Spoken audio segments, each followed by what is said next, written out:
Okay, let's unpack this.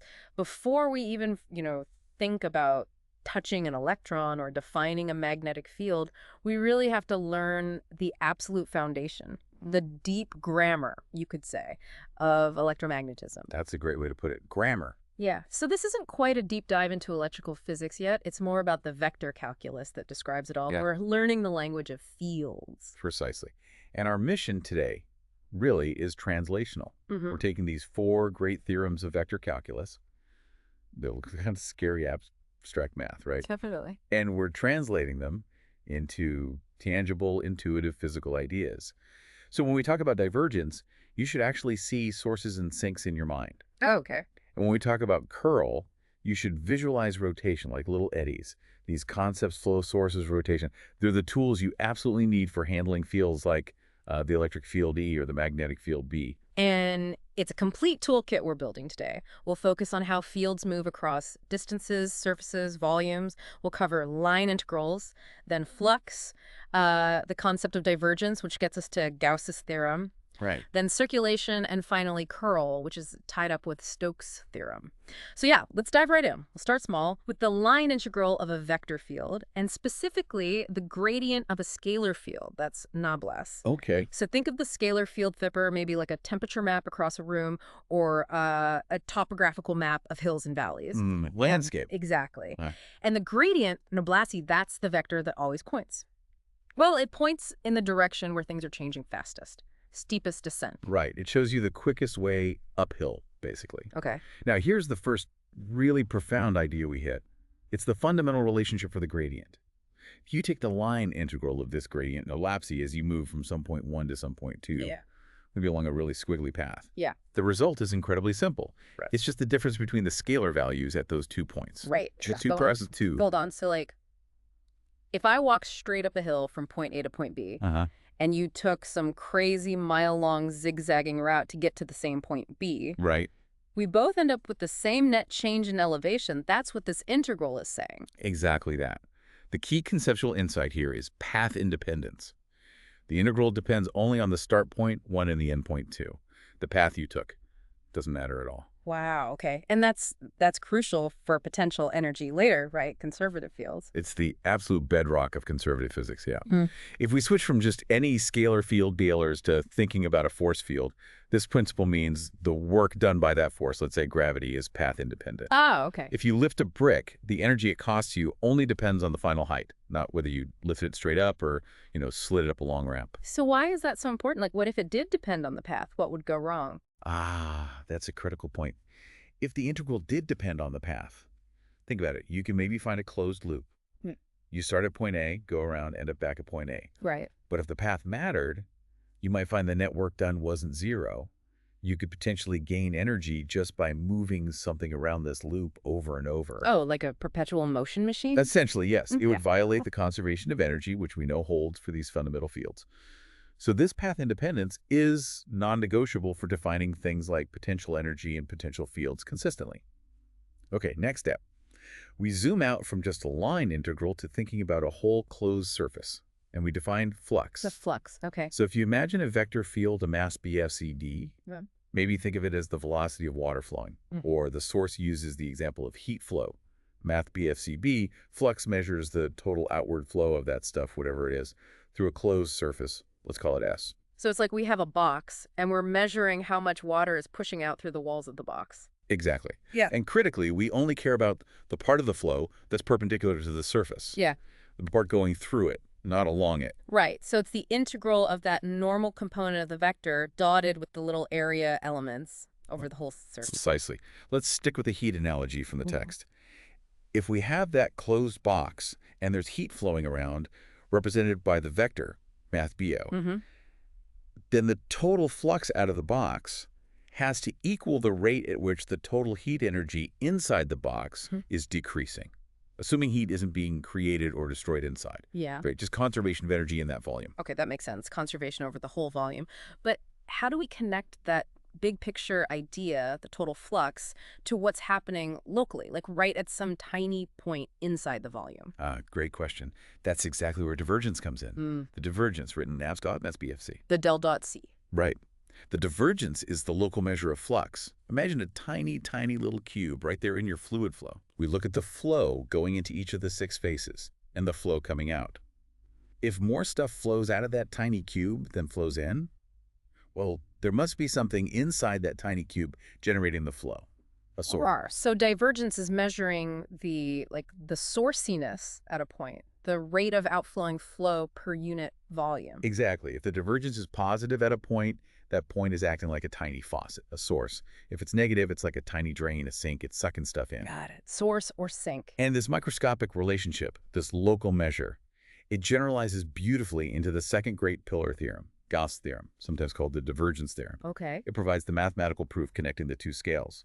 It says the total flux of any vector field math BFC out through a closed surface S is exactly equal to the volume integral of all the little sources and sinks the divergence, the nabla of math BFC summed up over the entire volume V enclosed by that surface. Wow. So the total flow out through the boundary is completely determined by adding up all the little sources and sinks sprinkled throughout the inside. That's it, precisely. The global is determined by the local. And what's cool is we don't even have to wait for the E&M chapters to see this stuff pay off. We can use divergence right now to derive a really important physical law, the heat diffusion equation. Yes, this is a fantastic immediate application. It really shows the power. We just combined 2 fairly simple ideas. Okay, what are they? Idea 1, conservation of energy, which we basically just defined using divergence. The rate of heat loss from a volume is related to the integral of the divergence of the heat flux vector, math BF day. Specifically, the rate of heat decrease is the integral of nabla that math BFE. Right, because divergence measures the outflow. Exactly. And idea 2 is an empirical physical law, something we observe. Yeah. Heat naturally flows from hotter regions to colder regions. Mathematically, we say the heat flow vector, math BFA, is proportional to the negative gradient of the temperature, tech T. The minus sign is because it flows down the temperature gradient from hot to cold.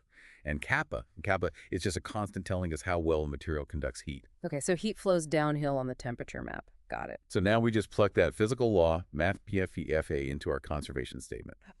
So the rate of heat change inside is related to, well, you substitute H, it becomes related to the divergence of minus kappa times the gradient of T. Precisely.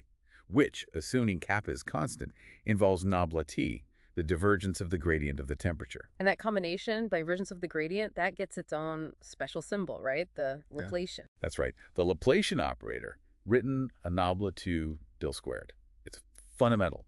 So nabla 2 steams to Laplacian at a point tells you how the temperature there compares to the average temperature in its immediate neighborhood. If it's colder than its surroundings, the Laplacian is positive, meaning heat will flow in. Okay, interesting. It measures the curvature, kind of. In a sense, yes. So putting it all together, relating the time rate of change of heat, which is related to the time rate of change of temperature, to this Laplacian, we derive the heat diffusion equation. And what does that look like? It says that the rate of change of temperature over time, d to dt okade, is proportional to the Laplacian of the temperature, nabla 2 te. So this one equation tells you exactly how temperature spreads out and evens out over time in a material. Yes. It describes how temperature gradients smooth themselves out. And it came just from combining local energy conservation, using divergence, with the simple observation that heat flows down the temperature gradient. Pretty neat. That really is neat. Combining these vector calc ideas gives you real physics. Okay, so we've done line integrals, we've done flux through surfaces. Now we shift focus one last time from flow out of a volume to flow around a boundary. This is circulation. Right, circulation. Now, circulation is defined as the line integral, but this time around a closed loop, let's call it C. And we're integrating the component of the vector field, a math BFC that's tangent to the loop, along the path. Exactly. You can visualize it like this. If you were to put a tiny paddle wheel into the vector field right on that loop, would the field make it spin? Yep. If it does, the circulation is non-zero. It's measuring the tendency to swirl around that loop. Okay, the stirliness. Now, the key conceptual insight here is something called additivity, which is actually quite similar to what we saw with flux and divergence. How so? Imagine you have a big, complicated loop. Now, imagine filling the surface inside that loop with a mosaic of thousands and thousands of tiny, infinitesimal square loops, like tiles. Okay, like a grid inside the big loop. Exactly.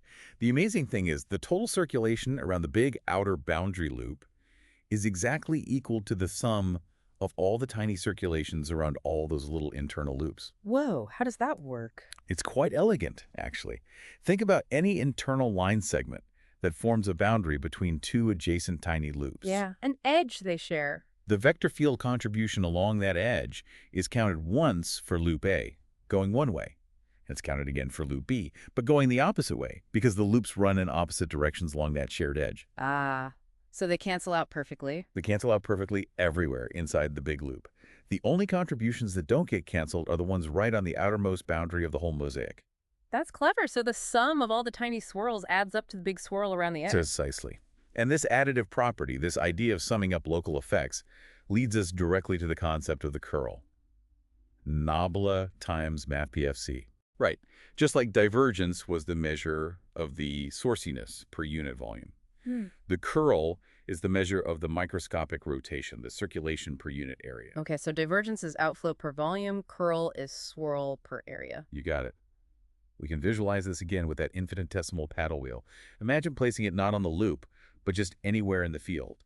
The curl vector at that point tells you the axis the paddle wheel would want to spin around and how fast. How is it calculated from the field? Conceptually, you look at how the field components change as you move sideways. For instance, for the z component of the curl, you look at how much the y component of the field commensal increases as you move in the x direction, and subtract how much the x component increases as you move in the r direction. It's about the sideways shear or push of the field across that tiny area. Okay, so it's related to derivatives of the field components. Exactly. From partial cometalaire, Srakomestel cometally gives you the z component of the curl, for example. And this local rotation per unit area, this generalizes into the fourth big theorem. It does. It generalizes into Stokes Theorem. This theorem connects the total circulation of a vector field math BFC around a closed boundary loop C. The big swirl around the edge. To the surface integral of the normal component of the curl, Nabla times math BFC, over the surface S that is bounded by that loop. So it's like the rotational version of Gauss's theorem. That's a perfect analogy. Gauss, total flux out, global flow, equals volume integral of divergence. Local sources inside. Stokes, total circulation around global swirl equals surface integral of curl, local rotation inside. Brilliant. And one crucial detail with Stokes' theorem is orientation. You need a consistent way to relate the direction you go around the loop C to which way the normal to the surface S points. The right-hand rule. The right-hand rule, exactly. Yeah. If you curl the fingers of your right hand in the direction you're integrating around the loop C, your thumb points in the direction of the positive normal vector of math BSN for the surface S. You have to stick to that convention for the math to work out correctly. Okay, so we have these four amazing theorems. Gradient, Gauss, Stokes. They relate integrals to local derivatives like divergence and curl. But so what? What does knowing about divergence and curl actually let us discover about physical fields? Ah, excellent question. They allow us to categorize fields into fundamentally different types based on whether their curl or divergence is zero. These are really important special cases. Okay, let's start with curl. What if the curl is zero everywhere? Nabla times math BFC equals 0. If the curl is zero everywhere, then Stokes' theorem tells us something powerful.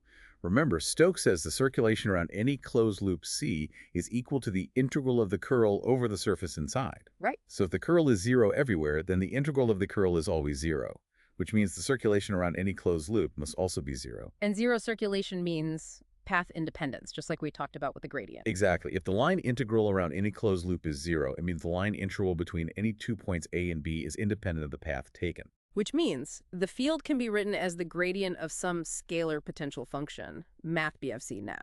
Precisely. A field with zero curl everywhere is always derivable from a scalar potential. We call these conservative fields or irrotational fields. And this is huge for electrostatics, right? The static electric field math BF has 0 curl. Absolutely critical.